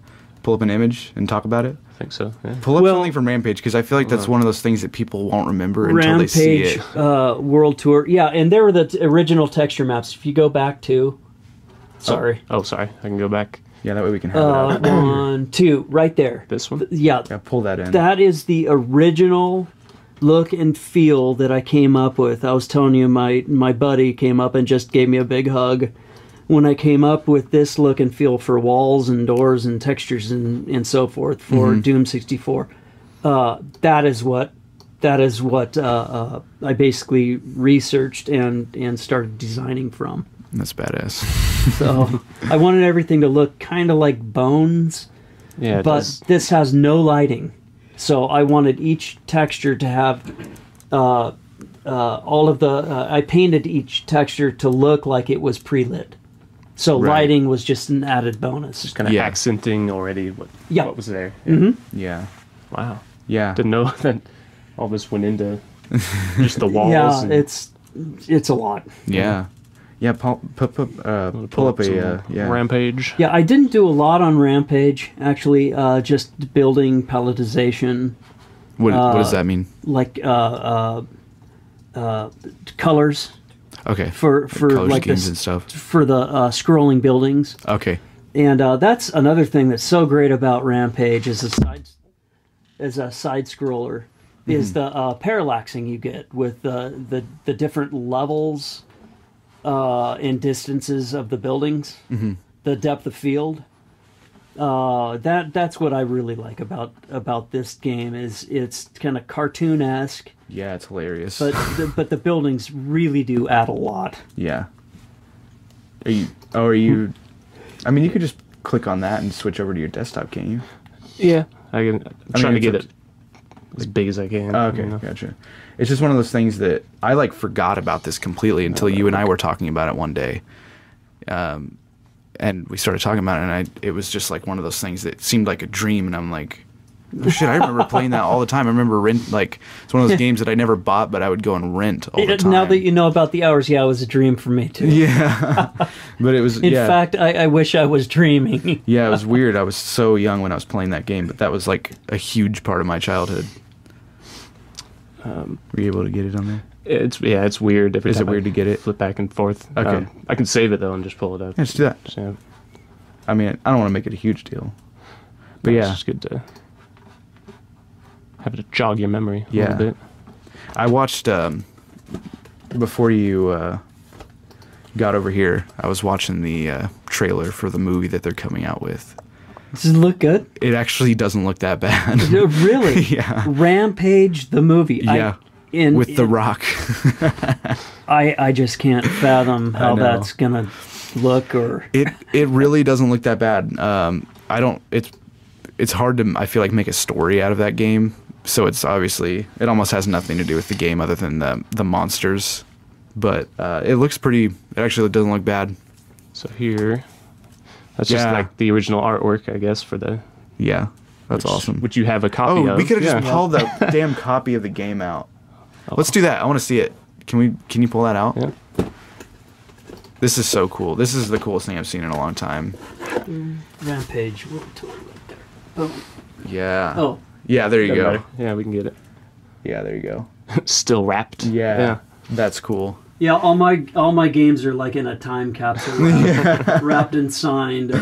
That's awesome. I didn't know they released it on the PlayStation. I thought it was only N64. Mm-hmm. Nope. And that's actually the console I worked on. Was the PlayStation specifically? World Tour. Gotcha. Yep. Yeah, that's so cool. Yeah, no other consoles. Yeah, what was the N64 one you had in there? Because this was what I was thinking of whenever you were pulling those out a second ago. Well, there was that. The Nintendo 64. There's Doom. That was what it was. Yeah, that's pretty damn cool. Oh yeah. Yeah, in the package still. I haven't seen a packaged N64 game in like 15 years. So I was saying, really, I didn't even I've never box. seen one wrapped up. Yeah, So. it's so weird. It makes me feel like a little kid when I look at it. It's awesome. Then there's Troy Aikman Football. There you go. That was my first game. Let's pop it open. Play. Oh, fantastic. And then what's the PC game? I haven't really heard. I've heard the least about that one. Galactic Civilizations. Yeah. It's a strategy-based role-playing game where you terraform your planets. Let's see if I could jiggle this anymore. There you go. Looks good. Cool. And that is published by Stardock. Mm-hmm. What'd you do on that one? I built a lot of the ships. I was basically the concept artist for that one. Mm-hmm. Like I was telling you about the concept artists, how they determine sort of look and feel and consistency. That's essentially what I was doing with the planets and the ships and so forth at that time. Right. Yeah. I don't know. We can look through some of those pictures that you have from Doom, or I don't know. Yeah. If you have any. Do we have Doom ones? We have a few. I saw. I think. Let me see. So there is. I'm not sure what that one is. Oh yeah, that was from Silent Hill. This is Silent Hill one there. Yep. And that was the end boss fight. And it was this massive drain that you walk over. You can't really see the mesh underneath. Yeah. But you scroll. You basically take your camera, Alex, and look straight up, which is really tough to do in a game, but it's the best you can. And I have spiraling vines that are dripping, coming down. So I try to incorporate a lot of details that the player will never really see, kind of take for granted, because they're just focusing on getting through. Yeah, they're trying not to die. Yeah, exactly. So my intention, my focus was to have multiple layers of like dew and water and algae and so forth coming down the walls slowly. Mm-hmm. Just slimy to looking. add, you can actually see them, but extremely subtle. Yeah. But that's essentially what makes it look like Silent Hill, is all that creep factor. The nasty shit, yeah. Yeah, you feel dirty when you're kind of after you play for a little while. I kind of just want to take a shower. Yeah. Get a little grimy. Yeah, I just had a bucket of water at my desk. Yeah. Yeah, we'll have to play it together because that would be so much fun. Oh, it would be. I know we talked about that, but we need to actually do it. I'm sure we can find it at like Vintage Stock or something easily. So that's all Silent Hill, all the pictures from that we have. But here's one, I guess, from that is the new Doom. The new Doom. Oh yeah, we were gonna kind of compare like. Actually, that is I don't think that's the brand new one, but that's the last Maybe like the second to newest. iteration. Yeah, That was Doom 3. Doom 3. Doom 3. Was Yeah. it Yeah. maybe like 360 generation? Yeah. Okay. Yeah, So not the newest. Doom. No, but that was cool. So you didn't do work on this one though, right? I did not. No, Okay. the only reason I put this in here was to kind of back and forth between the look of the different environments and technology. Mm-hmm. The So we different have- curve, like there is Doom from when I worked on it, There you go. and that's a really, really horrible shot I just pulled from the net. I've got some at home. They're maybe a little better than that, but So it was kind of like a fake 3D almost, it was. Yeah. In fact, like a faux 3D. yeah, faux 3D. In fact, a lot like Troy Aikman football. Really? Sort of, I should say. The characters were all based on hot spotting. So you didn't have a true 3D game engine at the time available.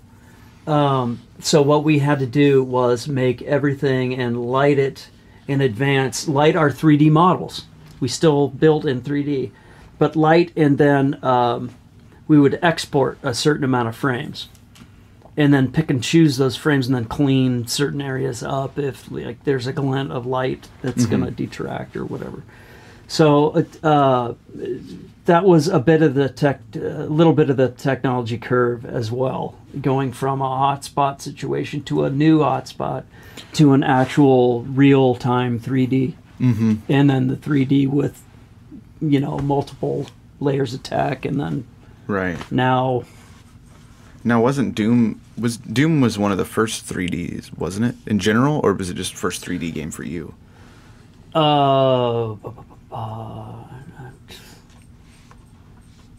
Hold on, my old man brain. Because I thought at one point you had told me that it was one of the first ones, but I could be wrong.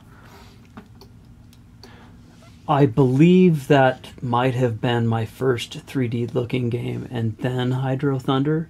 And Because Hydro Thunder was more real 3D, Hydro wasn't it? Thunder, we used an actual engine that could accommodate three-dimensional Yeah. assets. Didn't you do something with the guns, or like the shooting on Doom Yeah, also? yeah. In fact, I was responsible for driving from San Diego, going to LA to Hollywood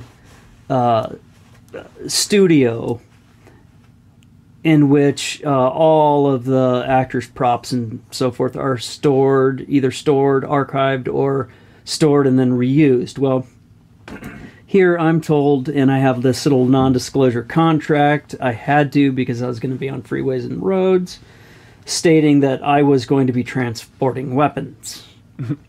And these were not little fake cap gun weapons. These are real weapons. I was holding... Yeah, I had basically signed off on all these weapons that were piled up on the counter there at the rental facility, and took them, put them in my trunk, and shut the trunk, and was driving not just cautiously, but I don't think I looked in front of me the whole time. It was just rear view mirror. Right. Did you ever get pulled over? I did not get pulled over, luckily, because I had Arnold Schwarzenegger's from the first Terminator, his sawed-off shotgun. Oh, wow. That's That's awesome. probably very illegal. So, yeah, it was, in fact, stainless steel. And it was amazing. And I fired these weapons in the mocap studio. And, back then you had... Which is like blanks, right? which were blanks, Oh, yeah. but Yeah. blanks with the identical recoil Right. Yeah. values. Were you mocapping the actual recoil on the gun? We were mocapping the lens flares. Oh, okay. Yeah, so or the not lens flare, muzzle The flashes. muzzle flash, yeah. So a camera was over my actually a person with the camera was over my right shoulder. Had to be careful because of the recoil, my shoulder kicking back and so forth. And then there were cameras 360 degrees around, above, and around me. So they were all capturing data. The data would go directly into the lab, which would basically translate those coordinates and movements and basically put it into translate it into code. But here I am. I'm shooting weapon after weapon. There's a Desert Eagle pistol that weighed like 10 pounds. I can't even imagine they used these as pistols. But what weapon was it? I think it was the sawed-off double barrel that I put the two blank the shells, rounds. Whatever. Yeah, I put them in there, cocked it. It's ready to go. Everyone was all cool, and I shot it. The recoil was just like body damaging. It was awful. Well, not only that, the green screen, the flash, the flame. It was like a flamethrower. The flame hit completely 20 feet away. Hit the green screen wall, my God. And just like smoke, just banked all over the studio. Oh my God. And so I'm going, my career as a mocap for weapons might be done now. Yeah, that's the last day. It's a rough day. Have you ever shot any guns before that? Yeah. Grandpa's farm. Yeah. Double barrel. Didn't just So hand I you a was pistol. a little bit more comfortable than probably the average bear in the studio. So Right. You were the go-to guy for it. So that was a fun day. Yeah. That was a lot of fun day. And then I went back to the seat, to my office, and I worked on translating all of the data and getting all of the 3D weapons that we had built ready and lined up with the hot spotting of the muzzle flare. What a cool So- thing to be able to do. It was pretty crazy. Yeah. Having those weapons in the trunk, though. Oh my God! Yeah, the Come stress. on. So was it actually the one he used? It was Arnold like the one that Schwarzenegger's he gun. touched. Yeah, that's Yeah, pretty he cool. actually used it in Terminator. Oh my God. Apparently, I mean that's what they They what just it lied said. to you, actually. Yeah, they just charged you a bunch of more money and told you that. That was just an illegal gun they had to Yeah. get rid of. So Yeah, it was an It had ex. bodies It on was it. an ex-cons that they just Yeah, pawned. it had bodies on it. What's this red stuff on the trigger? yeah, don't worry about it. Do you still have friends that you worked with there, or like in general, that still work in the industry? Not many that I really keep in touch with. Really? I think one is still working at Sony Studios in Santa Monica, and they were, I think, God of War Yeah. games like that that Sony put out. But Corey, you a big God of War fan? Yeah. I've never played him, but I know that a lot of people like him. I would like to try him. I played a couple of them. Yeah. Incredible. Is it? And Does he you? have a beard now? I saw. Yeah.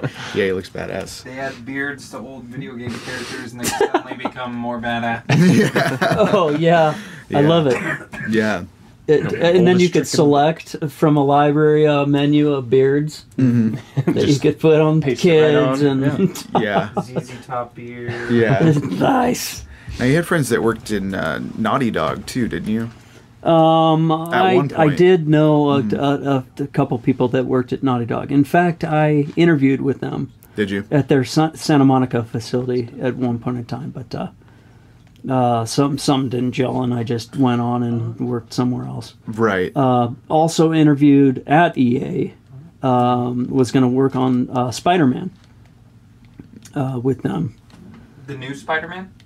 It was. 'Cause they've got one coming out. No, this beginning was of next like year. 15 years ago. Okay. It might have been like So probably Yeah. not. Not They've the been news- working yeah. on it that long. It He might was have been- still when in they his released plastic what, mask and his Spider-Man spandex, and This was probably like Spider-Man 2 or maybe just the first Which was Spider-Man. the best Spider-Man 2 was superhero amazing. video game ever made. Yeah, it was. It was. For sure. I had that on GameCube. It was awesome. and then I was interviewing with a company in where was it, Tahunga, somewhere around Tahunga. Was going to work on Tony Hawk's game, a skateboard, some sort of game. That's so funny. He's like, I don't know, some skateboarding shit. Yeah. We're Tony like, Hawk's Pro Skater. we're like, which one? That's our favorite game Tony ever. Hawk's Underground. We're Something like, like that. It just it was in a remote area. It was too far away from home, and not really worth it. No, not wanting to sound like that. no. I know what you're saying. I want to but- seem as humble as I can. No, yeah, I know what you're saying, but I do When have you're to s- steeped in it, I do yeah. have to say, Andrew, like, most of the video games that you've worked on are literally, I can think of, like, hours of my childhood that were dedicated to those games. yeah, Like, no, I'm serious. I played the heck out of Rampage. I played... yeah. I mean, most of what you've been talking about, I think most of the people who would actually yeah. end up listening to this podcast are like, oh my god, I love that Oh game." my God! I am so glad that I in that event. I'm so glad that I added to the corruption in your life. Oh, dude, no, now it's just a problem. I think it's like the perfect. Yeah, I think our vein, it's a problem. of people we know is like it is this exact niche right here. I think. Right. Yeah, where it had a very big impact. You're sending a on lot us. of people on nostalgic trips right now. Yeah, Like, yeah. Oh my god, I remember that game. Yeah, I think people are gonna enjoy this for sure. Dust off the old N64. Yeah, I got it right there. Blowing some cartridges there. Yeah. Awesome. Unfortunately, I don't think I have. I don't know that I have any of the games you worked on, which is weird. Yeah. Oh, Yeah. awkward.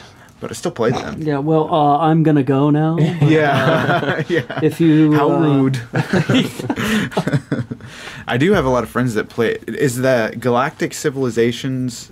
It's is a it PC. is it the same or similar to like what's the Like the Civ series. like Ancient Civ or whatever? This is strategy, terraforming planets, But is it in the same? building a race. Is Is it made by the same the Developers same that- kind of lineage as the newer Civilization games? I don't Do you know. This Is it, like, canon with developer, those? the company that I worked for here was Stardock, and they were in Michigan.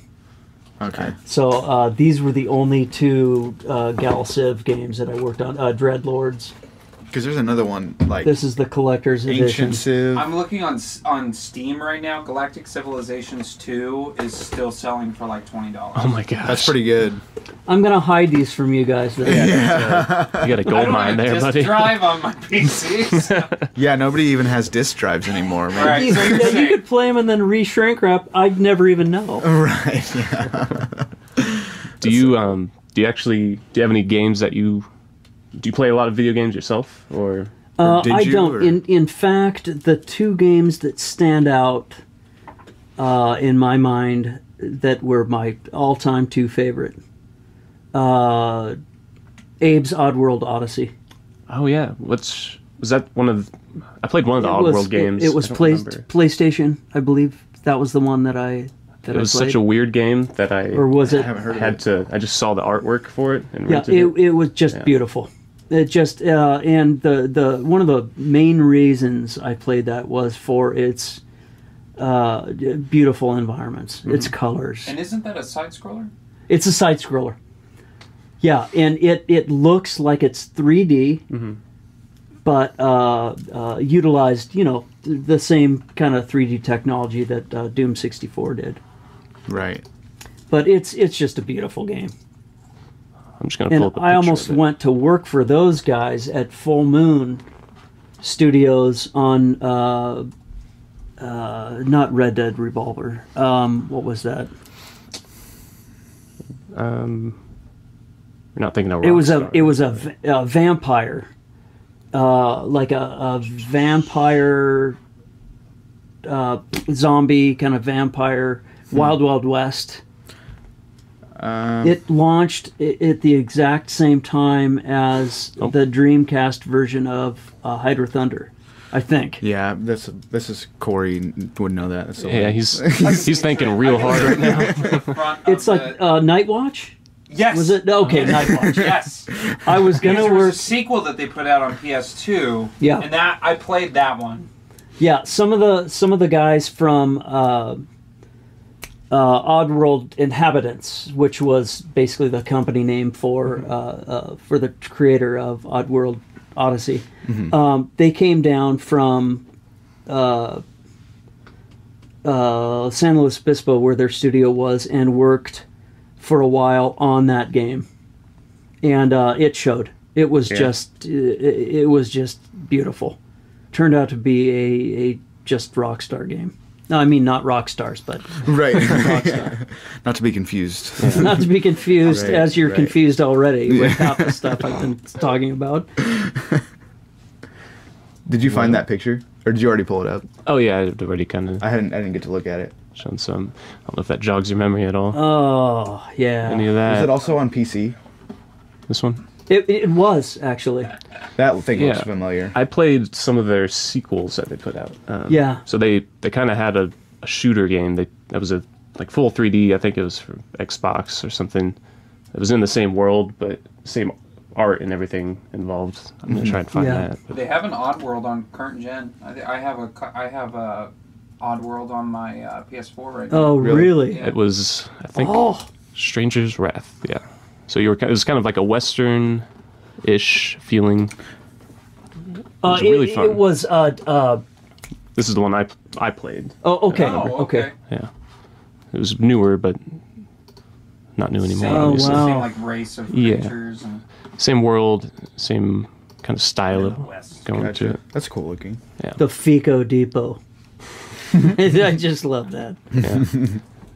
Oh yeah, you shot like little creatures out of a crossbow. But anyway, yeah, that's what I I remember that game. kind of Yeah, that's got a started great-looking playing with game. their games, and then I went back and kind of looked at the older ones after that. Yeah.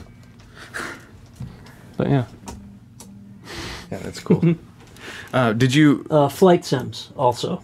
Flight Sims. I'm a big pilot guy. See, I remember for flight You have your sims. whole big like playing with the $400 joystick. setup. And, No, actually, I didn't have the pedals and the controls. You don't have that thing that you can. The yoke? No. yeah, Is that what it's I called? the pitch and yaw. No, And I the just mouse and keyboard. I had to make it. AWSD. I had to make it happen. Yeah, with the F1 shift. Yeah. And oh my god, it's just like flying a 747. So realistic. Yeah. And you used to fly, didn't you?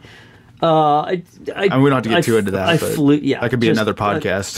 couple. No, it's not.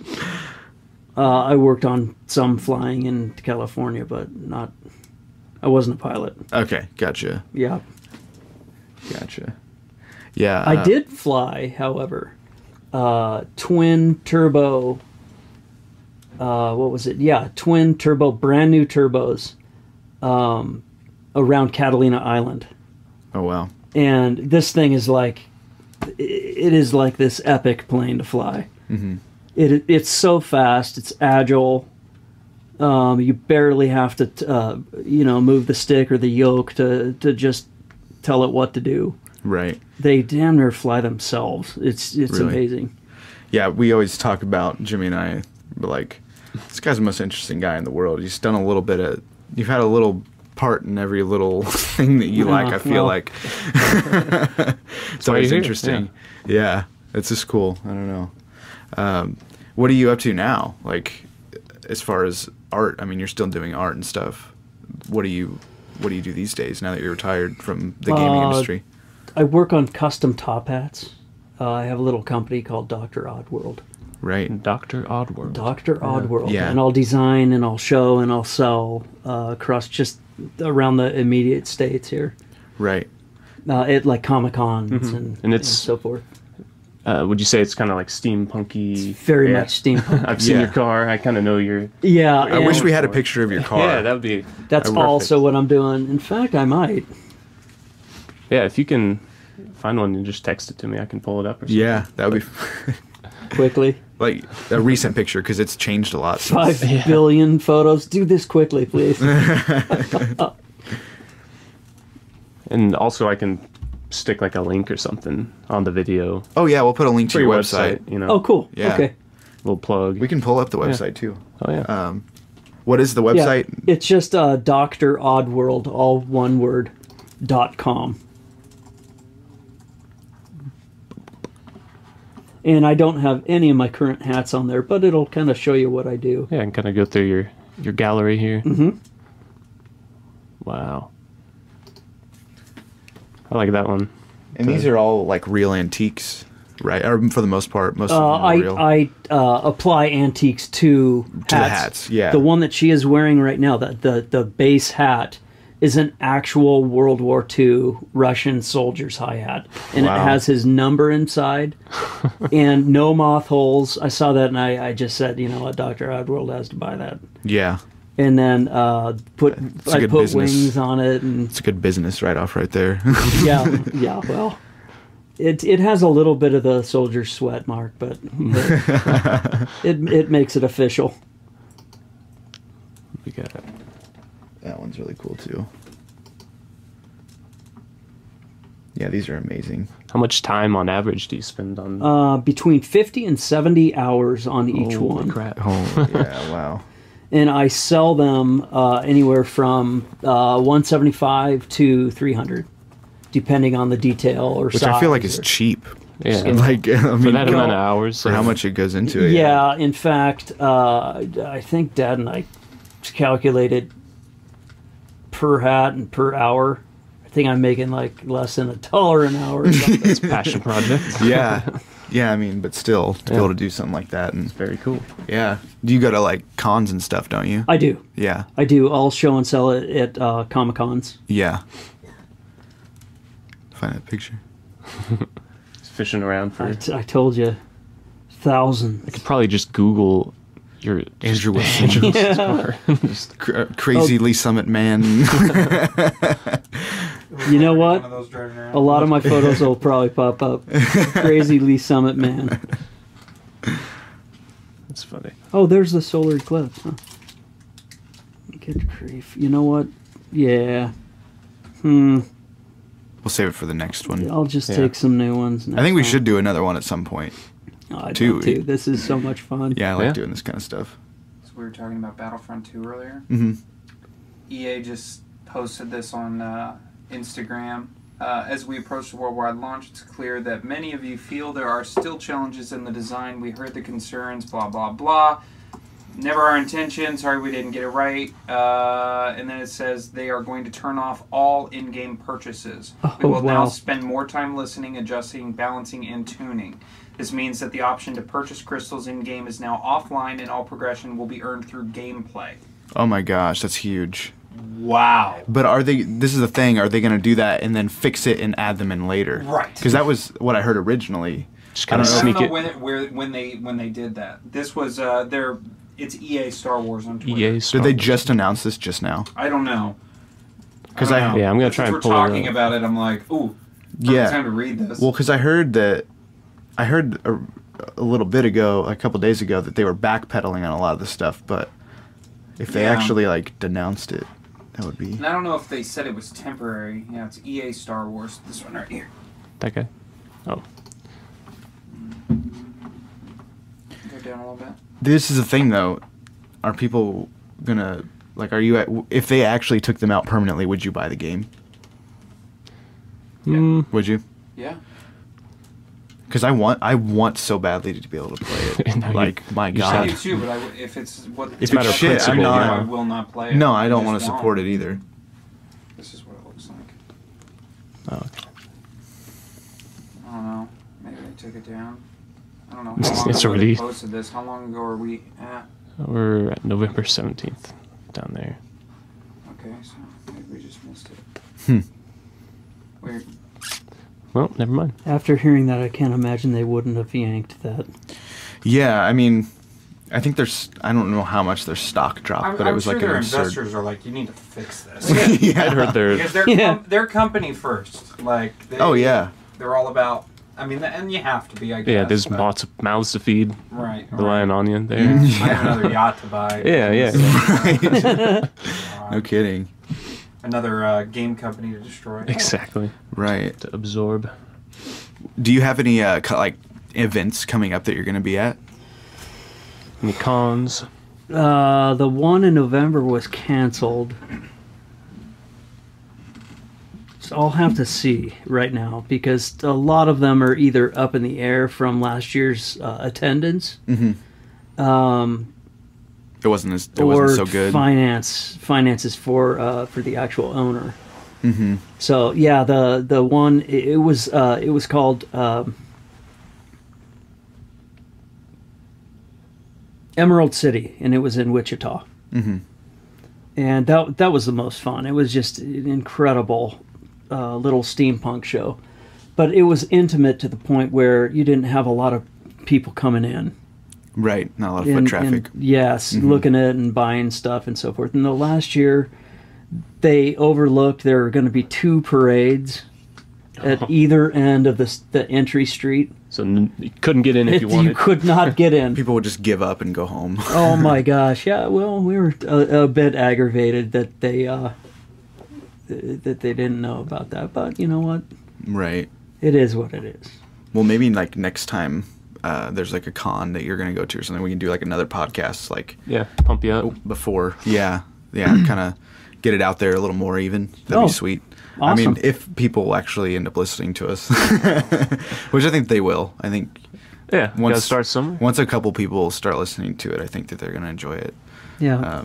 This is fun. Yeah. I'm just Either way, it's fun. having a great if time. only us listen to it, it will still be worth it. If we only have 3 listens every video. Right. Just from us. Yeah, just from us. I'd still do it. Watch it once a night, and that'll be, what, a year? Yeah. That'll be 4... Right. I'll set up some bots. Yeah. That's like I know whenever I post my music and I go back and like listen to it. And you see it go up by 1. Yeah, and I'm like, I check back a week later, I'm like, oh, it's gone up 3 times or 3 plays. And I'm like, oh, those were Taken 2 off. of those were me. Yeah. That was me in my car. Also me in my friend's car. That was the car test. Yeah.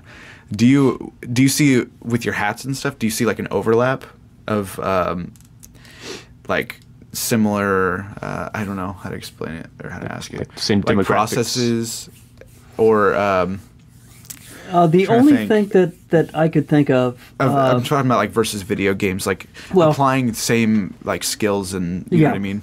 Mm. Well, I had been working digital for such a long time that I would sit at my desk and oh my god, I would long for, tangible art. Yeah. Just to do something, to sculpt, to draw, whatever. Instead of pixel to pixel and just all screen as my canvas, very is limited. the monitor. Speed-wise. Yeah, because the monitor was basically my canvas. The mouse was my paintbrush, and all of my palette was the keyboard. Yeah. And so now, the sky's almost the limit with what I do now. Yeah. And my passion is back to its foundation. Yeah. Now, I'm sure you've looked into some of the new VR that's out. When you saw that, how did you react to that? And is that something that you kind of wish that you could go and kind of develop with? And the reason I ask is you said it's not as tangible, but something like that, it almost does feel tangible. Right, right.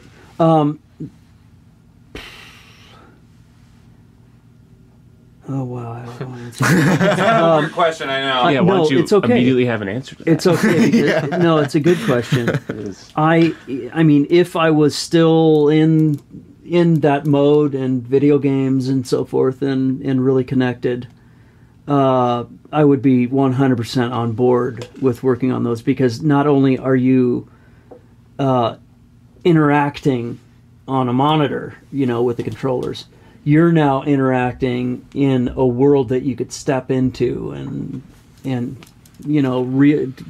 as real life as it gets right now. Yeah. Right. So I would be on board with that. I mean, Silent Hill, I think I'd have a heart attack with the creatures popping out. They've got some scary We played a demo of that. horror games out right now. Yeah. Didn't we play that? Oh man, I have to tell the story because Kenzie, my girlfriend, she there's one where you're in a diving cage.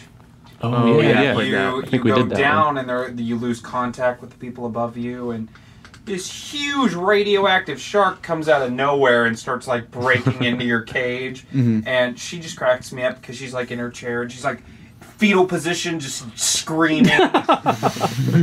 So her suspension of disbelief is quite there. suspended. It's definitely It's working. suspended. So there's the next level of interactivity then. Yeah.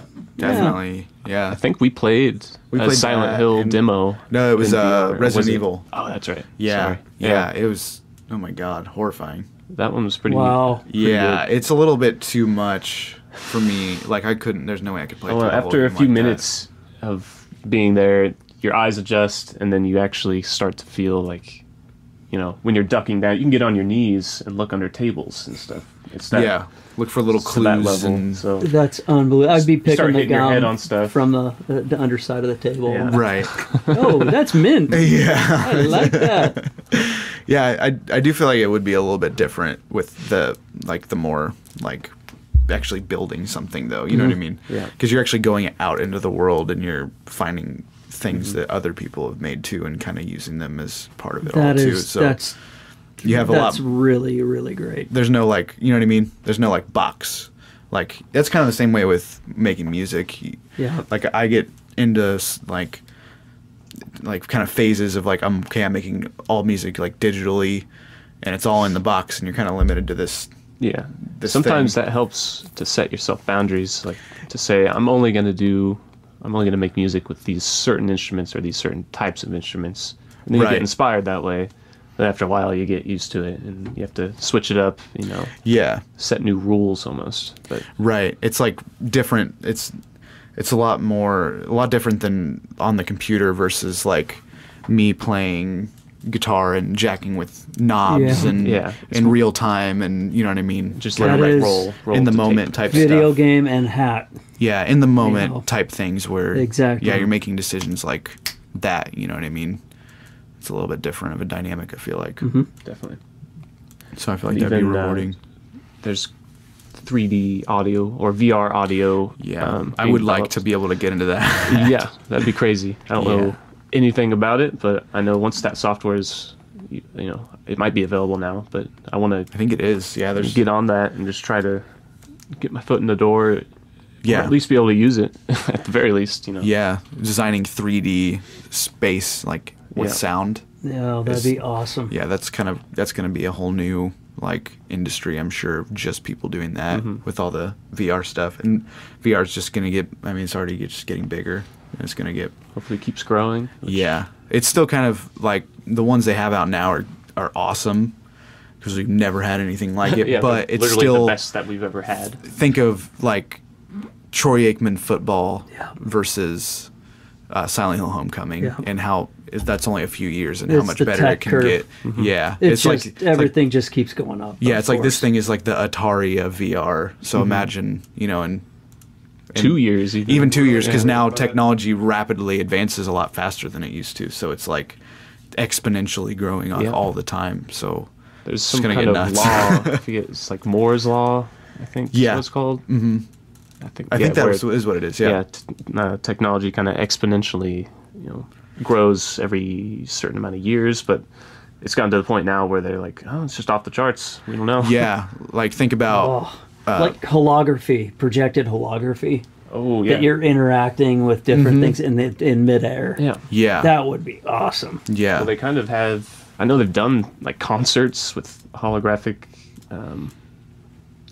I did the ones like Tupac and like Everyone's forget. like Tupac's back. Michael Jackson. Yeah, it's so weird, and it, you know, from a distance it looks perfectly real. And once Yeah. you get up close, you can kind of see, you know, what's going on. But there is a completely digital pop star in Japan named yeah. Hatsune Miku, and she has like albums out, and they have live shows where she's projected on all these glass screens.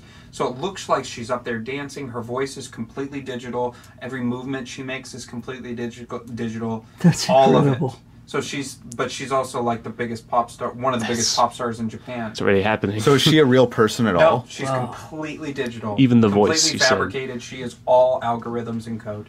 Oh my god. That's terrifying.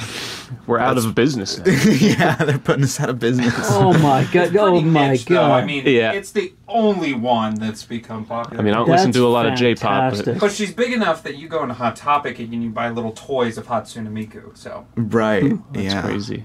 That's crazy. I'm gonna see if I can find a picture of like. That's unbelievable. Yeah. I think I just sprouted 4 more graves. HAT. Technology's beyond me These now. damn kids in there, not real pop stars. I had coconuts in a string. It was good enough.